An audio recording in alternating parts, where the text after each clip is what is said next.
Did you know one of Australia's most haunting child abduction cases began on a bright afternoon near a busy highway where cars passed constantly?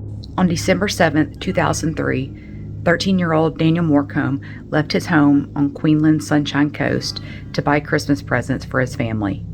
It was supposed to be a quick trip. He planned to take a bus to a nearby shopping center, pick out a few gifts, and return home the same afternoon. Daniel was described as a polite, quiet teenager who loved soccer and spending time with his brothers. His parents had no reason to worry. The bus stop he was heading to sat right along a busy stretch of road called the Nambour Connection Road. Cars were always passing by, houses were nearby. It didn't seem like the kind of place where someone could simply vanish. Just before 2 p.m., Daniel arrived at the bus stop, but the bus he needed had already passed. Witnesses later reported seeing a boy waiting alone beside the road. At one point, construction workers across the street noticed him walking back and forth near the stop, clearly hoping another bus would come. A few drivers also reported something unsettling. They saw a car pull over near the boy. Some remembered seeing Daniel speaking to the driver through the window. Then he was gone. When the next bus finally arrived, Daniel wasn't there. At first, no one thought much of it. Maybe he had decided to walk home. Maybe a family member had picked him up. But as the afternoon turned into evening and Daniel still hadn't returned, his parents began to panic. They started calling friends. No one had seen him. By nightfall, police were contacted, and what followed became one of the largest missing person investigations in Australian history. Hundreds of volunteers joined the search. Police combed through nearby forests, drainage ditches, abandoned properties, and construction sites. Helicopters circled overhead. Posters with Daniel's smiling face began appearing across Queensland. But days passed, then weeks, then months. There was no trace of him. For years, the case haunted Australia. Daniel's parents refused to let the public forget their son.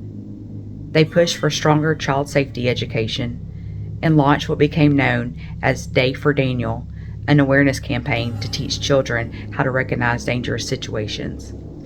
But the question that haunted everyone remained the same: who took him and where did they go? Nearly 8 years later, police made a breakthrough. Their suspect was a man named Brett Peter Cowan. Cowan was a local drifter with a long criminal history. Investigators believed he had been driving through the area that afternoon in 2003 when he noticed the boy alone at the bus stop, but there was a problem. Police didn't have enough evidence to charge him, so they did something extraordinary. Undercover detectives began an elaborate operation. An officer posed as a criminal associate and slowly befriended Cowan over several months. The goal was simple: gain his trust and see if he would talk. Eventually, Cowan did. During recorded conversations, he began describing what had happened that day. According to the evidence later presented in court, Cowan stopped his car and offered Daniel a ride to the shopping center. The boy, wanting to make it to the mall before closing, got into the vehicle. Instead of driving to the mall, Cowan turned onto a remote dirt road. What happened next was horrific. Prosecutors said Daniel was assaulted and murdered before Cowan disposed of his body in a wooded area. Using information gathered during the undercover operation, police returned to the stretch of forest on the Sunshine Coast in 2011. There, beneath thick brush and soil, they finally found human remains. Dental records confirmed what Daniel's family had feared for years. After nearly a decade of uncertainty, the missing boy had been found. In 2014, Brett Peter Cowan was convicted of Daniel's murder and sentenced to life in prison. But for Daniel's parents, the case became something more than justice. They turned their unimaginable loss into a movement to protect other children.